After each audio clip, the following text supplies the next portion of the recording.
The thing I was going to do, I'll tell you what it is, and maybe we'll do it next week. Sister Echoes every year asks me, because many of us have birthdays around the same time. Mine's actually next week, and I've been commissioned to sing Stand.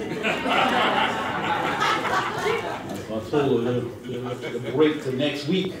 We may stand on next week, amen. If you find in Matthew 26 chapter in your Bible, matter of fact, repeat this text after me.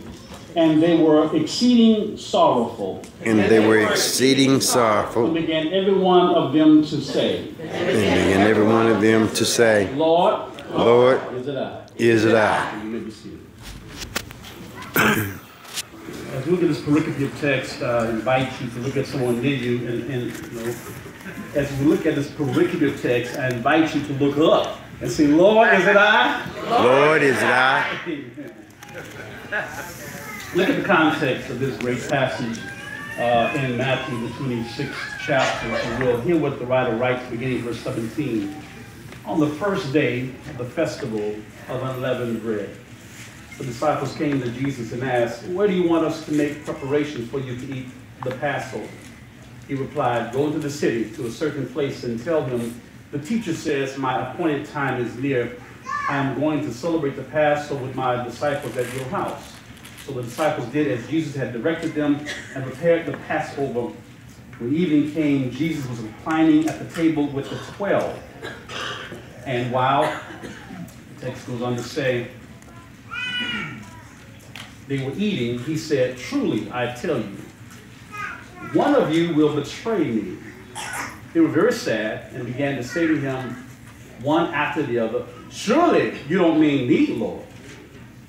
Jesus replied, the one who has dipped his hand into the bowl with me will betray me. The Son of Man will go just as it is written about him, but woe to that man who betrays the Son of Man. It will be better for him if he had not been born. And then Judas, the one who would betray him, said, surely you don't mean me, Rabbi. Amazing text.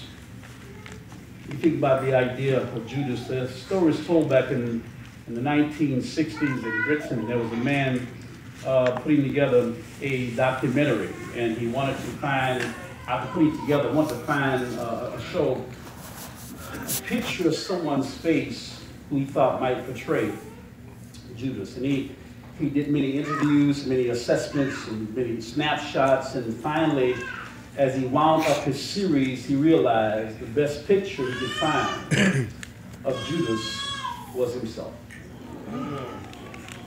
It really begs an important question. First of all, did he have a choice? Some say that Judas was a hero because he lived up to his destiny. He's a hero because if you live up to the purpose that you are living, then you are basically successful and a hero. So could you portray the idea that because Judas betrayed Jesus, he was predestined, preset, pre-assessed? Was he fated or predestined without a choice? Was it that God declared that Judas will betray me and there's nothing Judas can do about it? Often folk talk about Judas like somehow that God had decided before the man was born, this is your plot in life. You shall betray Jesus. But look what the Bible says about this idea in James chapter 1. When tempted, no one can say, God has tempted me. For God cannot be tempted by evil, nor does he tempt anyone. But each person is tempted when they are dragged away by their own evil desire and enticed. God does not tempt you. So therefore, you can't say it's God's fault that Judas did what he did. See, Judas did something we all do. He made a choice. Yep. Was he more diabolically evil than anyone else? Was Judas the guy who was so bad and so terrible? Of all the folks that were before him and since him, he's the worst character that has ever lived. Is he diabolically evil? There's something about him that stands out so strong. Telling what it is, telling what is does not make something so. Because God says because God speaks futuristically or prophetically saying, in the future, this shall happen, does not mean that God makes it happen. It means that God tells you what he already knows is going to take place. because it was the character and the nature of the folk that's involved. So first of all, realize God did not destine Judas to betray him. Judas made a choice. Yeah. And the Bible implies the idea because he had a right to make a decision, he chose to betray Jesus. So understand the dynamic. And first of all, he had a choice, and he made a choice. He chose to do it himself. But it begs a second kind of question. Is he the worst person that has ever lived? Was he more diabolically evil than anyone else? I would declare this idea. Some say he was a nationalist. That's what some say. Our president emphasized the idea. He was a nationalist. He's all about Israel and making Israel the top. And whatever it takes to make them the best they ought to be, whatever it takes to put them on top, he's a nationalist. And some would decide he was actually a disillusioned zealot. He was a zealot preacher. A zealot is somebody who's against the government, also with the government. So some would say what Judas was trying to do, he's trying to push Jesus to make an action. That he betrayed him, believing that if he betrayed him at this pivotal point in time, that everybody would rise up and Israel would take over. Some suggest the idea that Judas was a nationalist. Some would say he's possibly a disillusioned zealot. The Bible, matter of fact, I see movies that have portrayed Judas. He's the root of all vampires.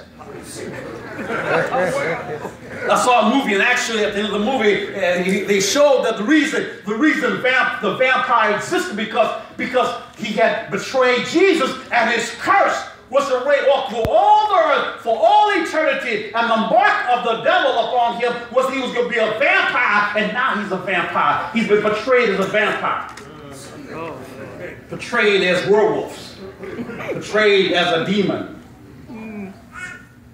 Well, he was a regular person like you and me, with desires like we have.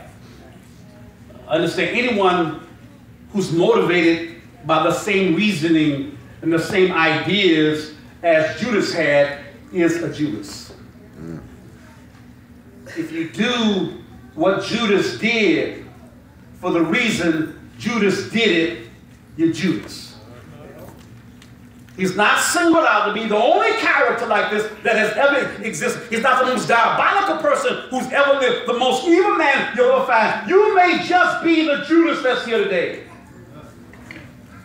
Matter of fact, consider this concept here. Why Judas? Why did you betray Jesus? What about it made you make that kind of a call? John 12 verse 4 says this, but one of the disciples, Judas Iscariot, who was later to betray him, objected. Why? We have the case of Mary, who actually takes his perfume. The perfume is worth a year's wage, which means whatever you make it a year, that's what it's worth to her.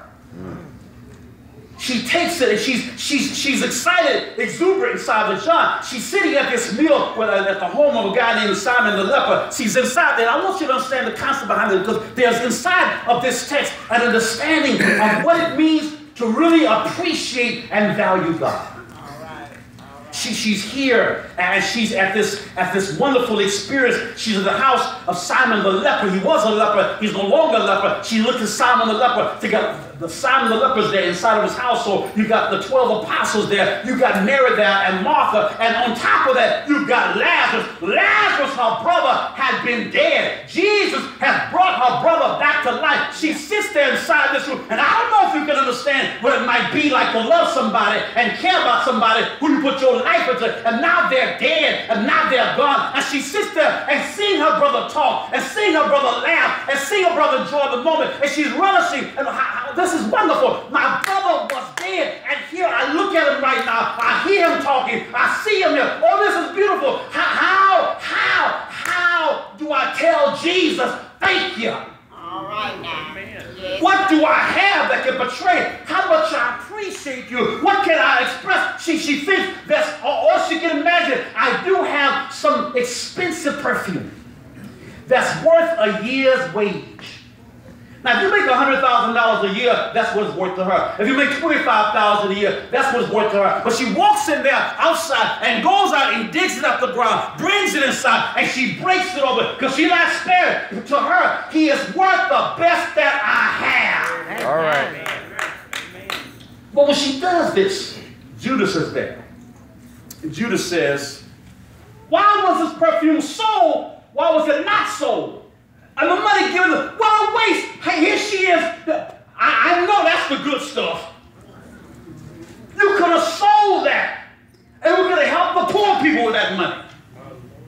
The text says, it's worth a year's wage, verse 6. He did not say this because he cared about the poor, but because he was